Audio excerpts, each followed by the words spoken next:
दोस्तों, क्या नीतीश कुमार सीमांचल से नफरत करते हैं? क्या सीमांचल से नीतीश कुमार को वोट नहीं जाता है? सीमांचल से नीतीश कुमार को सीट नहीं मिलती है, इसलिए नीतीश कुमार सीमांचल को सीमा अपने हाल पर छोड़ दिया है। सीमांचल में बड़ी बड़ी घटनाएं घट जाती है, लेकिन नीतीश कुमार उस पर कोई भी रिएक्शन नहीं देते हैं। आपको बता दूं कि किशनगंज के पोवाखाली में 14 जुलाई को भीषण सड़क हादसा हुआ था, जिसमें से 6 लोगों की मौत हुई थी, लेकिन नीतीश कुमार ने इसके प्रति एक भी बयान नहीं दिया है। बयान तो दूर की बात, एक ट्वीट करना भी मुनासिब नहीं समझा। वहीं पर पूर्णिया में तनिष्क ज्वेलरी शॉप में 3.5 करोड़ रुपए की लूटपाट की घटना हो जाती है और नीतीश कुमार उस पर एक भी शब्द नहीं बोलते हैं। वहीं पर पूर्णिया की ही आज रात पूर्व नगर चेयरमैन की हत्या हो जाती है और नीतीश कुमार चुप रहते हैं, एक भी शब्द नहीं बोलते हैं। वहीं पर सीमांचल को छोड़ करके अन्य जिलों में, अन्य जगहों पर अगर कोई छोटी मोटी घटना हो जाती है तो नीतीश कुमार उस पर तुरंत रिएक्शन देते हैं और दुख जाहिर करते हैं घटना पर। लेकिन सीमांचल में बड़ी बड़ी घटना घट जाती है, लेकिन उस पर कोई भी रिएक्शन नहीं देते हैं और न ही ट्वीट करते हैं, न ही बयान देते हैं। इससे अंदाजा लग रहा है कि नीतीश कुमार सीमांचल से नफरत करते हैं।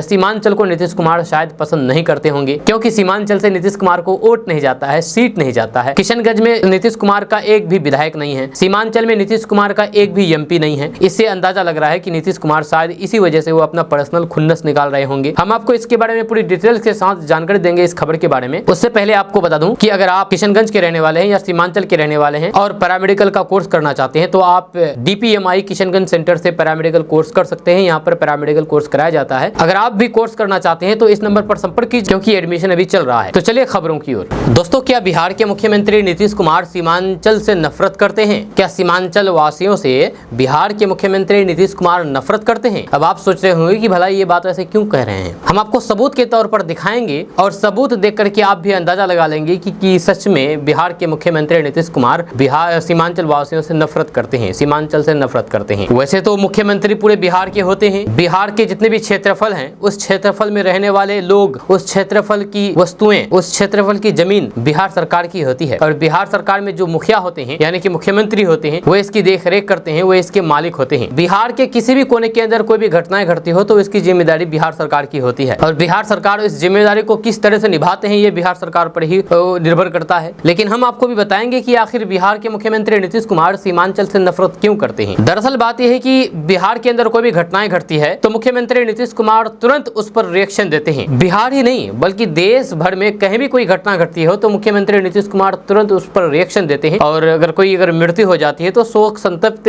जताते हैं, चाहे पोस्ट करके द्वारा हो या फिर मीडिया में बाइट के द्वारा हो। लोगों तक अपना संदेश पहुंचाते हैं कि हम उनके साथ हैं, उनके परिवार के साथ हैं, क्योंकि उनके परिवार के ऊपर दुखों का पहाड़ टूट पड़ा है। लेकिन इसी बीच अगर सीमांचल में कोई घटना घट जाती है तो मुख्यमंत्री नीतीश कुमार एक शब्द भी नहीं बोलते हैं। बोलना तो छोड़ ही दीजिए, मुख्यमंत्री नीतीश कुमार एक ट्वीट करना भी मुनासिब नहीं समझते हैं या फिर फेसबुक पोस्ट भी करना मुनासिब नहीं समझते हैं। हम आपको सबूत के तौर पर दिखाएंगे कि देखिए बिहार के मुख्यमंत्री नीतीश कुमार कैसे सीमांचल वासियों के साथ सौतेलापन का व्यवहार कर रहे हैं। दरअसल एक महीना के अंदर की बिहार में घटित घटनाओं के बारे में अगर बात किया जाए तो एक महीने में सीमांचल में भी बहुत सारी ऐसी घटनाएं घटी है जो मुख्यमंत्री नीतीश कुमार कोई भी रिएक्शन नहीं दिया है। वहीं पर सीमांचल को छोड़ करके अन्य जगह पर, अन्य क्षेत्र में या फिर अन्य प्रदेश में कोई घटना घटती है तो मुख्यमंत्री नीतीश कुमार तुरंत उस पर रिएक्शन देते हैं। हाल फिलहाल ही किशनगंज में एक भीषण सड़क हादसा हुआ था, जिसमें से 6 लोगों की मौत हो चुकी थी और ये सभी अररिया के रहने वाले थे। लेकिन बिहार के मुख्यमंत्री नीतीश कुमार इस पर एक भी शब्द नहीं बोला है। बोलना तो दूर की बात, एक ट्वीट करना भी मुनासिब नहीं समझा। वहीं पर मुख्यमंत्री नीतीश कुमार बिहार के अन्य हिस्सों में कोई भी घटनाएं घट जाती है, एक व्यक्ति की भी अगर किसी तरह से मृत्यु हो जाती है तो उस पर वो तुरंत रिएक्शन देते हैं और तुरंत उसके प्रति, उसके परिवार के प्रति शोक संवेदना जताते हैं। वहीं पर सीमांचल में ऐसी ऐसी घटनाएं घट जाती है, लोगों की मौत हो जाती है, कुछ भी परवाह नहीं है, कोई परवाह नहीं। हो सकता हो कि मुख्यमंत्री नीतीश कुमार यहाँ पर वोट बैंक की राजनीति करता हो, क्योंकि सीमांचल से उनको वोट बहुत कम जाते हैं। अगर किशनगंज के बारे में अगर बात किया जाए तो किशनगंज में नीतीश कुमार के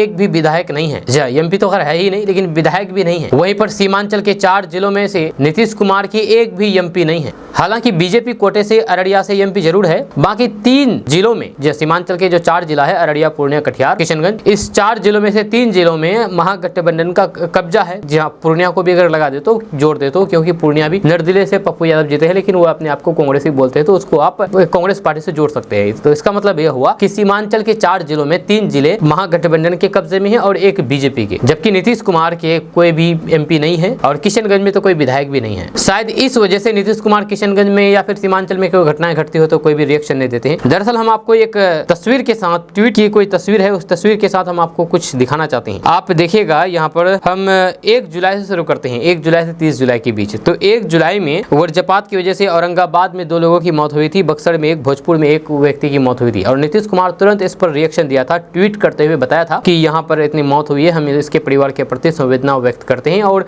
परिवारों को, इनके मृतक के परिवारों को 4-4 लाख रुपए मुआवजा देने का भी ऐलान किया था नीतीश कुमार ट्वीट करके। आप ट्वीट भी देख सकते हैं अपने मोबाइल स्क्रीन पर। उसके बाद फिर 2 जुलाई को भी ट्वीट किया था। 2 जुलाई को अपने बिहार में नहीं बल्कि उत्तर प्रदेश के हाथरस में जो धार्मिक सत्संग का कार्यक्रम हुआ था उसमें सैकड़ों लोगों की जान गई थी और उसमें मुख्यमंत्री नीतीश कुमार ट्वीट करते हुए दुख जताया था, जो कि अच्छी बात है, करना भी चाहिए। वहीं पर 3 जुलाई को वज्रपात की वजह से भागलपुर, दरभंगा और पूर्वी चंपारण में 1-1 लोगों की मौत हुई थी, जिसके प्रति भी नीतीश कुमार ने दुख जताया था और 4 लाख रुपए मुआवजा देने की भी घोषणा की थी। वहीं पर 7 जुलाई को वज्रपात की वजह से नालंदा, वैशाली, भागलपुर, सहरसा, रोहतास और सारण में 1-1 लोगों की मौत हुई थी, जिसमें नीतीश कुमार ने दुख जताया था और 4-4 लाख रुपए देने की घोषणा की थी। वहीं पर 10 जुलाई को उत्तर प्रदेश के उन्नाव में लखनऊ आगरा एक्सप्रेस वे पर दुर्घटना हुई थी, बस दुर्घटना हुई थी, जिसमें से कई लोगों की मौत भी हुई थी। इसके बारे में भी नीतीश कुमार ने दुख जताया था। वहीं पर 10 जुलाई को ही उत्तर प्रदेश के ही अमेठी में पूर्वांचल एक्सप्रेस वे पर बस दुर्घटना हुआ था और इसमें से भी कई लोगों की मौत हुई थी, जिसमें से नीतीश कुमार ने दुख जताया था। वहीं पर 9 जुलाई को बेगूसराय के एक FCI थाना क्षेत्र के रतन चौक पर सड़क हादसे में 5 लोगों की मौत हुई थी। नीतीश कुमार ने इस पर भी दुख जताया था। वहीं पर 11 जुलाई को वज्रपात की वजह से सुपौल, सिवान, रोहतास में 1-1 व्यक्ति की मौत हुई थी, जिस पर नीतीश कुमार ने दुख जताया था। वहीं पर अब 16 जुलाई के बारे में अगर बात की जाए तो 16 जुलाई में अनुमंडल के बख्तियारपुर में 6 लोगों की मौत हुई थी सड़क दुर्घटना की वजह से, जिस पर नीतीश कुमार ने दुख जताया था। वहीं पर आज से 2 दिन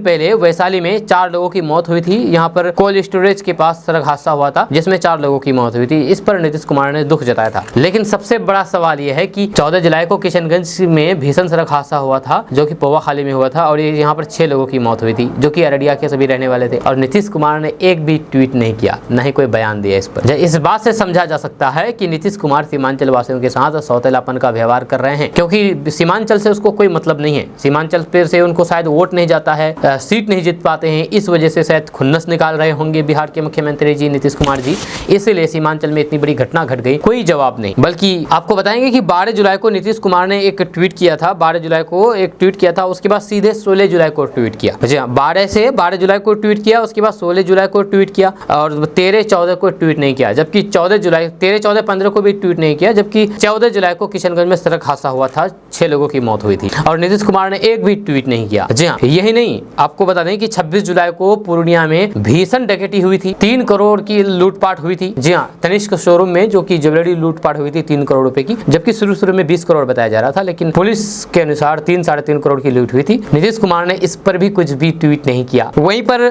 कल के बारे में अगर बात किया जाए तो कल पूर्व नगर परिषद चेयरमैन की हत्या हो गई, गोली मार करके जान ले गई अपराधियों के द्वारा, और नीतीश कुमार ने इस पर भी कोई ट्वीट नहीं किया। तो आप अंदाजा लगा सकते हैं कि सीमांचल में इतने बड़े बड़े कांड हो जाते हैं और वहीं पर सीमांचल को छोड़ करके छोटी मोटी घटनाओं पर नीतीश कुमार रिएक्शन देते हैं। तो आप अंदाजा लगा सकते हैं कि सीमांचल में इतने बड़े बड़े कांड हो जाते हैं, घटना हो जाती है और नीतीश कुमार चुप रहते हैं, मौन रहते हैं। वहीं पर सीमांचल को छोड़ करके अन्य जगहों पर छोटी मोटी घटनाओं पर रिएक्शन देने लगते हैं। तो इस बात से यह अंदाजा लगाया जा रहा है कि नीतीश कुमार को कोई शायद पर्सनल कोई खुन्नस होगा सीमांचल से, किशनगंज, अररिया, पूर्णिया, कटिहार से, जो कि यहाँ के लोगों को अपने हाल पर छोड़ दिया गया है। आपका इसके बारे में क्या कहना है, नीचे कमेंट बॉक्स में कमेंट करके जरूर बताइए। आप ये भी बताइए कि क्या सच में नीतीश कुमार अपना खुन्नस निकाल रहे हैं सीमांचल के लोगों से और सीमांचल को नजरअंदाज कर रहे हैं। सीमांचल में कितनी बड़ी बड़ी घटनाएं घट जाती है और नीतीश कुमार इस पर कोई भी रिएक्शन नहीं देते हैं। तो इसका मतलब क्या निकाला जाएगा, आप नीचे कमेंट बॉक्स में कमेंट करके जरूर बताइएगा।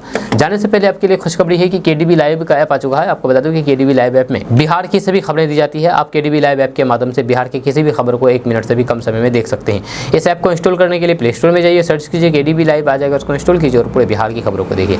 मिलते हैं नेक्स्ट वीडियो के साथ, तब तक के लिए जय हिंद, जय भारत।